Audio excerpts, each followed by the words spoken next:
Olá, pessoal. Eu sou a professora Adélia Souza de Lima, da turma 5º A da Escola Municipal Pio XII. E fizemos um trabalho de literatura chamado Leitura a Quatro Mãos, onde os responsáveis foram convidados a apresentarem a leitura junto com os alunos.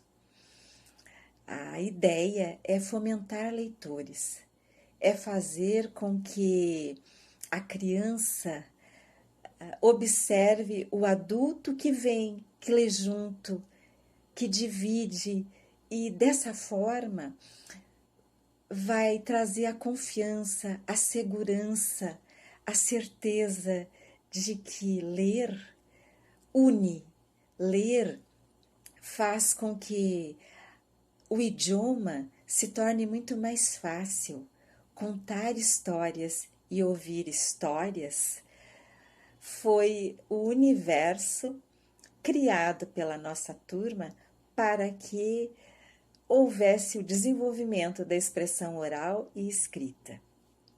Tivemos o apoio da Nádia, a mãe do nosso aluno Cássio, que fez a edição do trabalho, e da Daniela, mãe do Lucas Ramos, que nos presenteou com um PDF das histórias de Monteiro Lobato.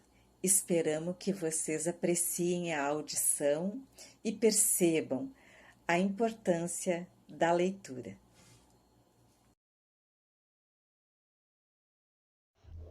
Olá, a gente escolheu Histórias de Tia Anastácia. A gente vai fazer um resumo dela para contar para vocês. A história fala sobre Pedrinho, que estava lendo o jornal na varanda e pediu para Emília perguntar à vovó o que significa folclore. Emília foi e voltou. Ele disse que folk é gente e povo, e lore é sabedoria e ciência. Folclore são coisas que esses sabem por boca de um contar para o outro, de pais a filhos, os contos e as histórias. Pedrinho calou-se pensativo, queria saber mais, exprimir a tia Anastácia sobre o folclore canela. Emília não concordou com a ideia dele e disse que o que temos em casa às vezes é muito interessante e nem se percebe. Aí ele entendeu a lembrança das negras velhas e fala que sua mãe contava histórias sobre elas. E com isso matou a curiosidade de Pedrinho. Ele começou a observar que em sua casa tinha muitas coisas a ver com folclore, fatos antigos, história contada de pais para filhos. Do livro de Reinações de Narizinho de Monteiro Lobato, nós vamos ler Narizinho Arrebitado. Primeira parte. Numa casinha branca, lá no sítio do Pica-Pau Amarelo, morava uma velha de mais de 60 anos. Chama-se Dona Benta. Quem passa pela estrada e a vê na varanda, de cestinha de costura ao colo e de óculos de ouro na ponta do nariz, segue seu caminho pensando: que tristeza, viver assim tão sozinha nesse deserto. Mas se engana, Dona Benta é a mais feliz das vovós, porque vive em companhia da mais encantadora das netas. Lúcia, a menina do narizinho arrebitado, ou narizinho como todos dizem. Narizinho tem 7 anos. É morena como jambo, gosta muito de pipoca e já sabe fazer uns bolinhos de polvilho, bem gostoso. Na casa ainda existe 2 pessoas, tia Anastácia, negra de estimação, que carregou Lúcia em pequena, é Emília, uma boneca de pano, bastante desajeitada de corpo. Emília, feita por tia Anastácia, com olhos de retrós pretos e sobrancelhas tão lá em cima, que é ver uma bruxinha apesar disso, Narizinho gosta muito dela. Não almoça, nem janta, nem sem a ter ao lado, nem se deita sem primeiro acomodá-la numa redinha entre 2 pés de cadeira. Além da boneca, o outro encanto da menina é o ribeirão, que passa pelos fundos do pomar.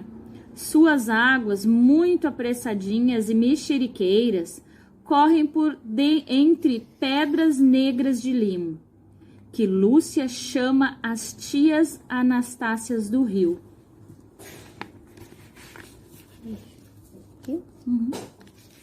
Todas as tardes, Lúcia toma a boneca, vai passear na beira da água, onde se senta na raiz de um velho engazeiro para dar farelos de pão aos lambaris. Não há peixe no rio que não a conheça. Assim que ela aparece, todos acordem numa grande faminteza. Os mais minúsculos, miúdos, chegam pertinho. Os graúdos parecem que desconfiam da boneca, pois ficam ressabiados a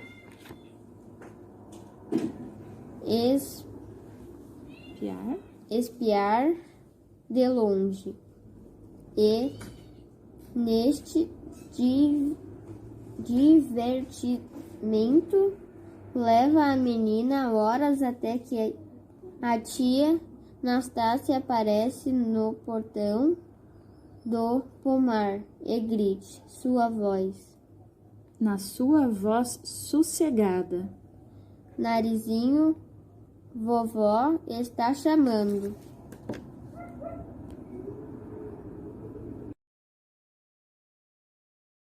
Olá, viemos apresentar o trabalho de Monteiro Lobato, Histórias de Tia Anastácia. Pedrinho, na varanda, lia um jornal. De repente parou e disse a Emília, que andava rondando por ali: vá perguntar à vovó o que quer dizer folclore. Vá, dobre a língua. Eu só faço coisas quando me pedem por favor. Pedrinho, que estava com preguiça de levantar-se, cedeu à exigência da ex-boneca. Emilinha do coração, disse ele, faça-me o maravilhoso favor de ir perguntar à vovó que coisa significa a palavra folclore. Sim, teteia. Emília foi e voltou com a resposta. Dona Benta disse que folk quer dizer gente, povo, e lore quer dizer sabedoria, ciência. Folclore são as coisas que o povo sabe por boca de um contar para o outro, de pais a filhos. Os contos, as histórias, as anedotas, as superstições, as bobagens, a sabedoria popular e etc. e tal.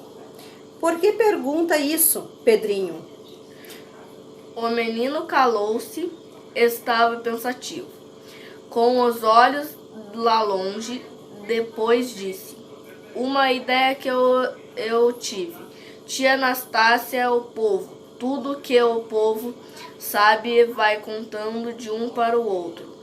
Ela deve saber. Estou com o plano de espremer tia Anastácia para tirar o leite do folclore que há nela. Emília arregalou os olhos. Não, esta má ideia não, Pedrinho. Às vezes a gente tem uma coisa muito interessante em casa e nem percebe. As negras velhas, disse Pedrinho, são sempre muito sabidas. Mamãe conta de uma que era um verdadeiro dicionário de histórias folclóricas. Uma de nome Esméria, que foi escrava de meu avô. Todas as noites ela sentava-se na varanda e desafiava histórias e mais histórias. Quem sabe se tia Anastácia não é uma segunda tia Esméria. Foi assim que nasceram as... Oi, meu nome é Sofia, eu sou da turma 5A, da professora Adélia. Eu vou ler com a minha Dinda Camila aqui o livro Emília no País da Gramática. A história é uma ideia da senhora Emília. Vamos lá. Dona Benta, com aquela sua paciência de santa, estava ensinando gramática a Pedrinho. No começo, Pedrinho resingou. Maçada, vó, basta que eu tenha de lidar com essa cacetação lá na escola. As férias que eu venho passar aqui são só para brinquedo. Não, eu não. Mas, meu filho, se você apenas recordar com sua avó o que anda aprendendo na escola, isso valerá muito para você mesmo quando as aulas reabrirem. Um bocadinho só. Vamos, meia hora por dia. Sobram ainda 23 horas e meia para os famosos brinquedos. Pedrinho fez bico, mas afinal cedeu. E todos os dias vinha sentar-se diante de Dona Benta, de pernas cruzadas como um oriental, para ouvir a explicação de gramática. Ah, assim sim, dizia ele. Se meu professor ensinasse como a senhora a tal gramática, até virava brincadeira. Mas o homem obriga a gente a decorar uma porção de definições que ninguém entende, de tongo, fonemas, gerúndio. Emília habitou-se a vir assistir às lições e ali ficava a piscar, distraída com quem anda com uma grande ideia na cabeça. É o que realmente andava, com uma grande ideia na cabeça. Pedrinho, disse ela, um dia depois de terminada a lição, por que em vez de ficarmos aqui e ouvir falar de gramática, não havemos de ir passear no país da gramática? O menino ficou tonto com a proposta. Que lembrança, Emília! Esse país não existe, nem nunca existiu. Gramática é um livro, existe sim. O rinoceronte, que é um sabidão, contou-me que existe e podemos ir todos montados nele. Topa? Perguntar a Pedrinho se queria meter-se em nova aventura era o mesmo que perguntar a Macaco se quer banana. Pedrinho aprovou a ideia com palmas e pinotes de alegria e saiu correndo para convidar Narizinho e o Visconde de Sabugosa. Narizinho também bateu palmas. E se não deu pinotes, foi porque estava na cozinha de peneira ao colo, ajudando tia Anastácia a escolher feijão. E onde fica esse país? Perguntou ela. Isso é lá com o rinoceronte, respondeu o menino. Pelo que diz a Emília, esse paquiderme é um grandíssimo gramático. Com aquele cascão todo? É exatamente o cascão gramatical, asneirou Emília, que vinha entrando com o Visconde. Marcado, os meninos fizeram todas as combinações necessárias e no dia marcado partiram muito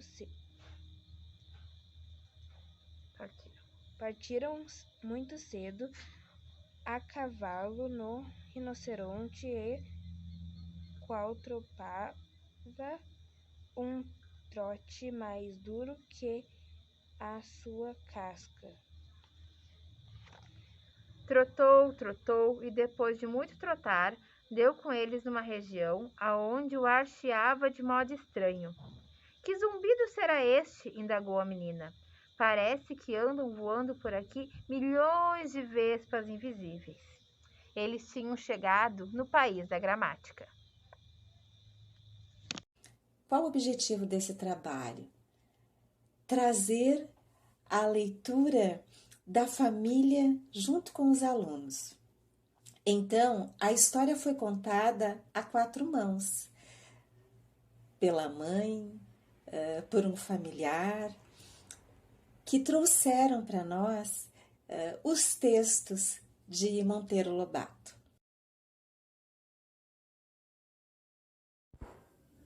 Oi, pessoal, sou a Dinda da Bianca, aluna da Prof. Adélia, do 5º ano A. Nós vamos contar a história O Saci, de Monteiro Lobato. A história nos conta sobre a ideia de Pedrinho de caçar um saci no sítio do Pica-Pau Amarelo, que era onde morava sua avó Dona Benta. O que era medo se transforma em curiosidade, e Pedrinho vai à caça do saci quando está em férias na casa de sua avó. O sítio da sua avó era um lugar muito bonito. A casa era antiga e espaçosa. Tinha 3 quartos, o da avó e junto de Narizinho, que também mora na casa. O de Pedrinho e o da tia Anastácia, que era cozinheira e faz tudo da casa. Emília e o Visconde não tinham quartos, moravam num cantinho do escritório. A casa tinha móveis velhos mas bonitos, um jardim e um pomar cheio de frutas gostosas. No sítio tinham muitos animais, reais e imaginários. Pedrinho, então, pede ajuda ao tio Barnabé para pegar um saci. E eles encontram o saci no meio da mata. E eles viram amigos. O saci começa a contar para Pedrinho os segredos da mata e de todos os seres que nela moram, como o curupira, a iara, os mini-sacis, mula sem cabeça, lobisomem, entre outros. Depois de tantas aventuras na mata com seu amigo Saci, encontram a vovó triste porque a Narizinho tinha sumido. Pedrinho e Saci voltam à mata para procurar Narizinho. A Cuca havia encantado ela e ela virou pedra. O Saci amarrou a Cuca e a fez tirar o feitiço de Narizinho.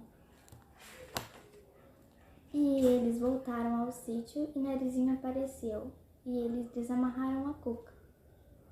Este é o final da história. Tchau, tchau, pessoal.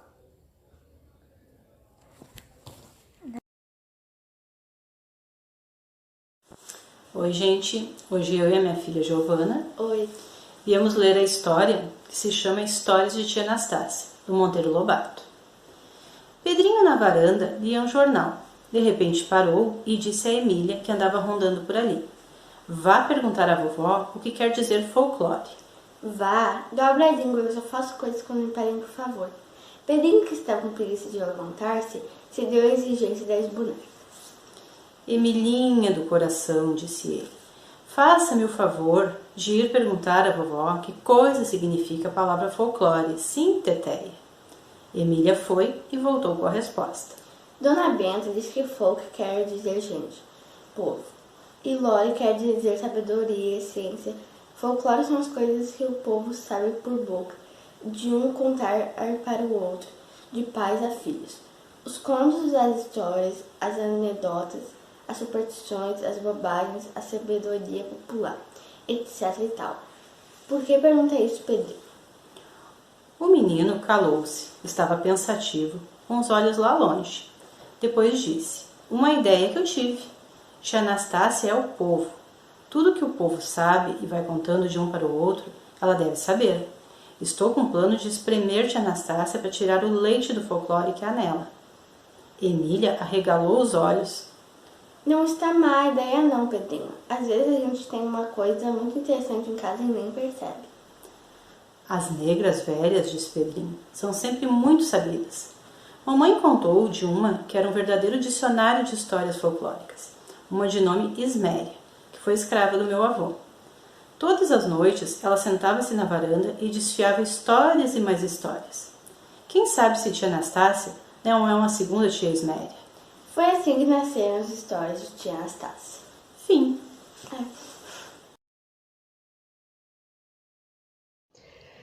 Olá, nós vamos contar a história de Monteiro de Lobato, do Saci em Férias, capítulo 1. Pedrinho era filho de Dona Tonica. Ele adorava passar suas férias no sítio da vovó Dona Benta, no sítio do Pica-Pau Amarelo. Ele não passava as férias em outro lugar que não fosse lá, em companhia de seus amigos, Narizinho, do Marquês de Rabicó, Visconde de Sabugosa e da Emília. Dona Benta era a melhor das vovós, Narizinho, a mais galante das primas, Emília, a mais maluquinha de todas as bonecas, o Visconde de Sabugosa, o mais cômodo de todos os viscondes, a tia Anastácia, a melhor quituteira de todo mundo, que fazia os melhores quitutes. Dona Benta tinha 64 anos, tia Anastácia, 66 anos, Narizinho, 8 anos, Pedrinho, 9 anos. A Emília, o Visconde e o Marquês, um em cada um, somando tudo, faz 1 século e meio. O sítio da Dona Benta ficava num lugar muito bonito. A casa era das antigas, de cômodos espaçosos e frescos. O quarto de Dona Benta, o maior de todos, e junto o da Narizinho, que morava com a sua avó, e o quarto do Pedrinho, que lá passava as férias todos os anos. Emília e o Visconde não tiveram quartos, moravam num cantinho do escritório aonde ficava a mesa de estudos da menina. A sala de jantar era bem espaçosa, com janelas dando para o jardim. A sala de visitas, do chão de ladrilhos cor-de-rosa, a varanda cercada de um gradil de madeiras muito singelo, pintado de azul claro. Pedrinho nas férias brincava de tudo como estas nas reinações de Narizinho e na viagem ao céu. A ideia é formar leitores. Como diz Caio Ritter, nós precisamos ser absolutamente necessitados de leitura, porque a leitura nos autoriza, ela nos dá excelência na oralidade e na expressão escrita. Oi, professor Gabriel, e esse aqui é meu pai, e a gente vai contar histórias de tia Anastácia. Fiz um resuminho bem pequeno. Eu vou começar e depois meu pai vai terminar. O Pedrinho estava na varanda e disse a Emília: vá perguntar à vovó o que é folclore. Emília disse que iria se ele implorasse a Emília. Só que ele estava com preguiça. Ele falou a Emília do coração. Disse ele: faça-me o maravilhoso favor de ir perguntar à vovó o que significa folclore. Sim, Teteia. Emília voltou com a resposta. Dona Benta disse que folk significa povo e lore significa ciência ou sabedoria. Então, folclore são coisas que o povo sabe por boca de um contar para o outro e de pais contar para filhos. Olá, hoje eu e o Cássio vamos contar uma história. Eu sou a Nádia, mãe do Cássio. O texto da história é A Onça. E ele vem do livro de Monteiro Lobato. Qual livro? Saci. O Saci. Então vamos ver.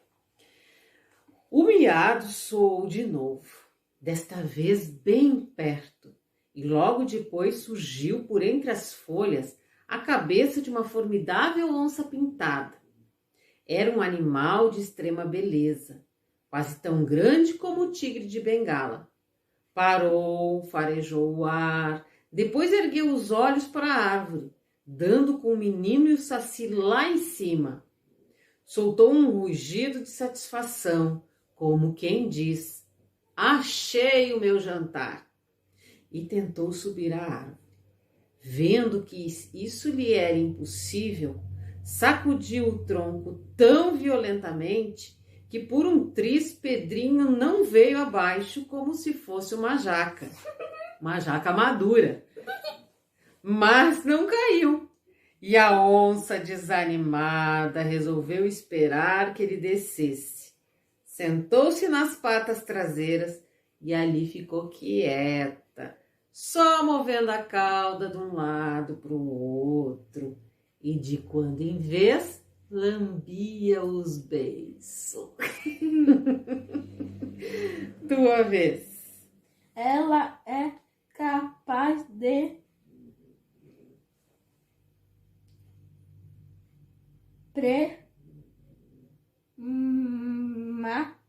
permanecer nessas nesta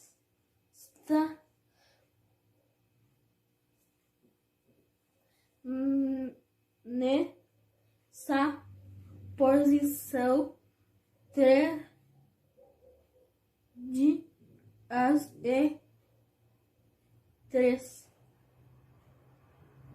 noites, disse o Saci. Temos que inventar um meio de afugentar lá. Olhou em redor, examinando as árvores como quem está com uma ideia na cabeça. Depois saltou para trás, para a mais próxima, e foi de copa em copa até uma que estava cheia de grandes vagens. Escolheu meia dúzia das mais secas e voltou para junto do menino.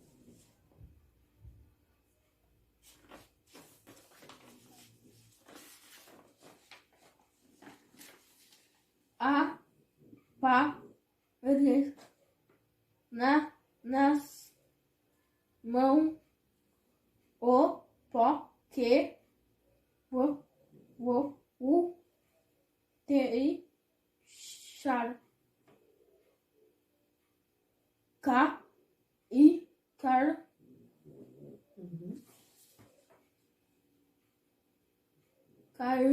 de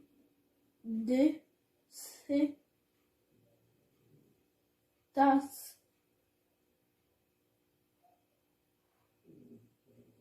vagens, disse ele,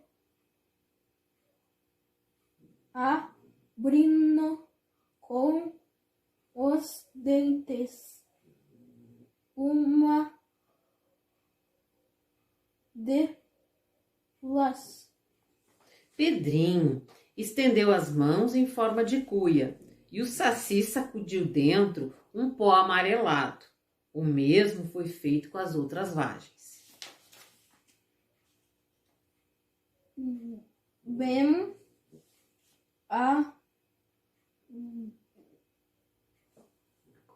agora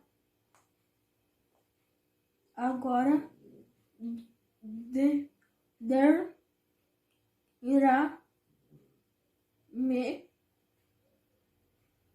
esta este podem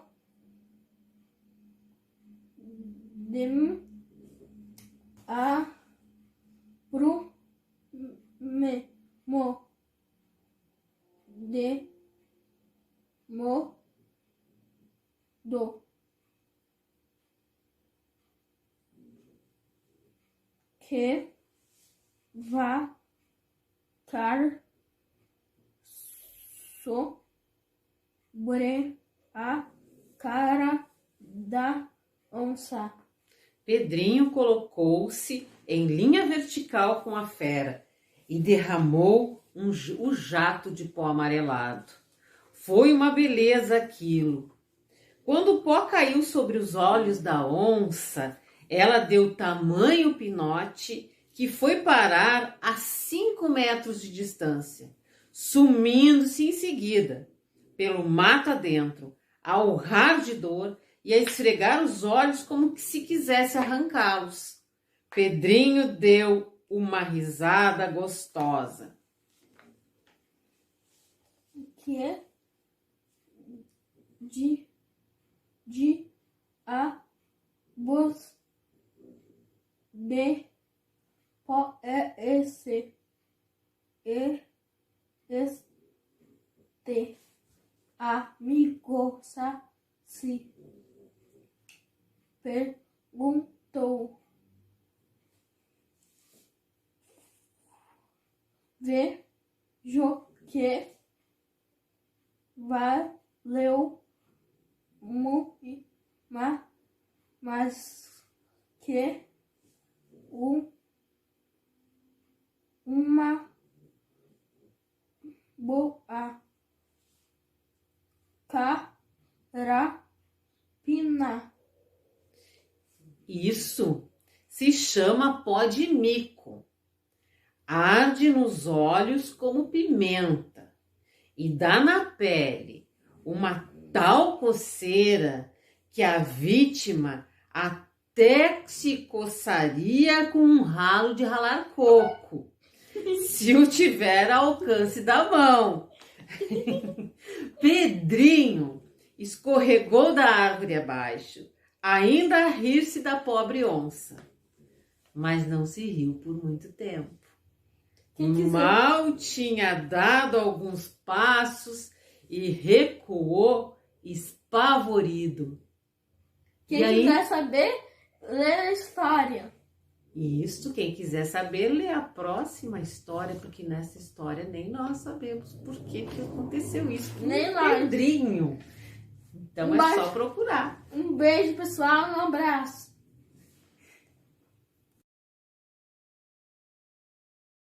Oi, gente, meu nome é Juliana, sou do 5º A da professora Adélia. Eu tô aqui com a minha mãe para apresentar a história O Macaco e o Coelho.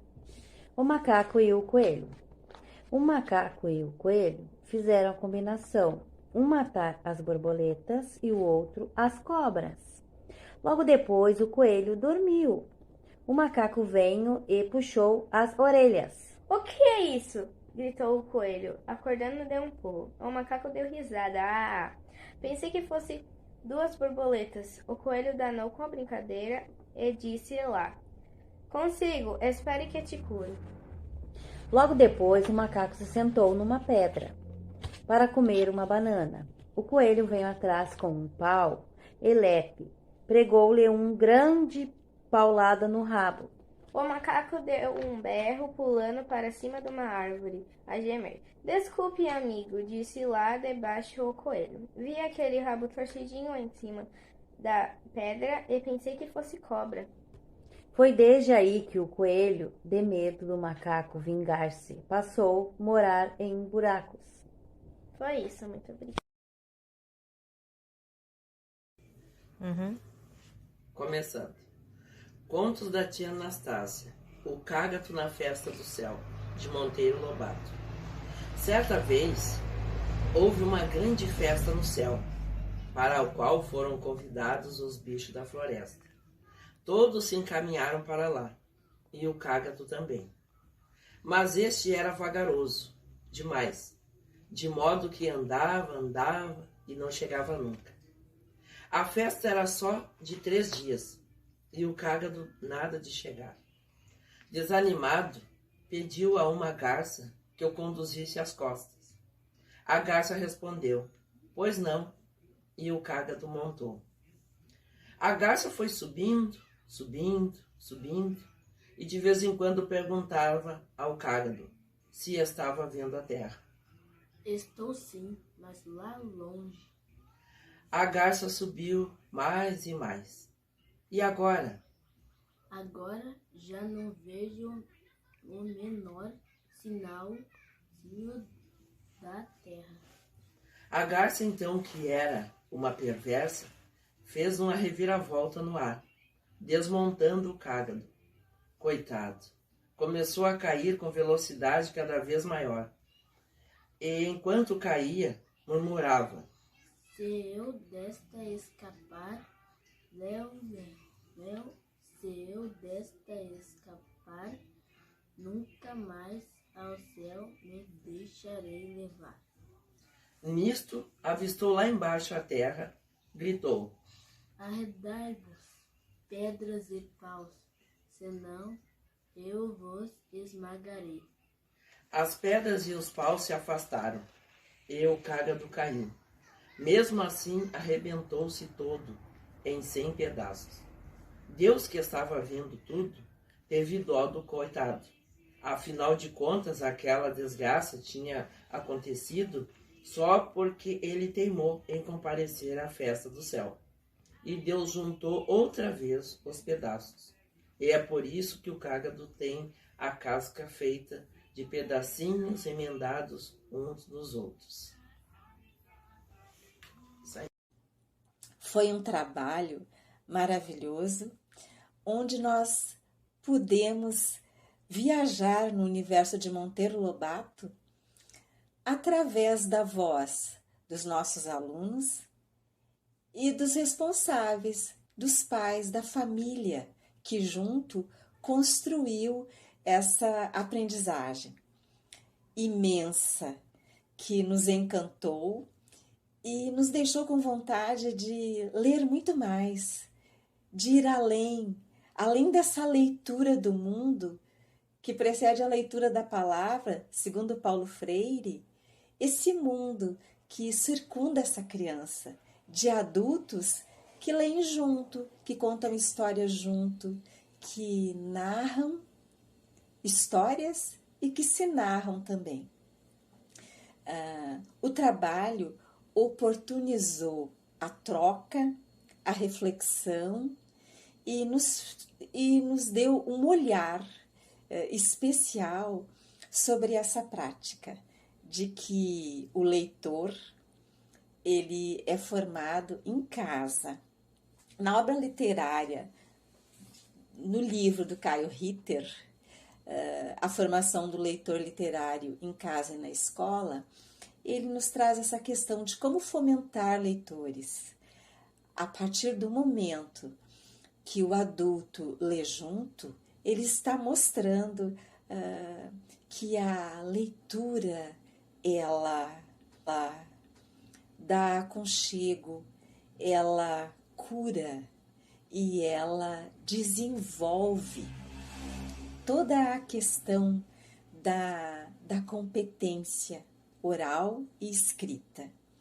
Esperamos que todos adorem as histórias, que escutem e sintam-se bem-vindos para apreciar a nossa audição.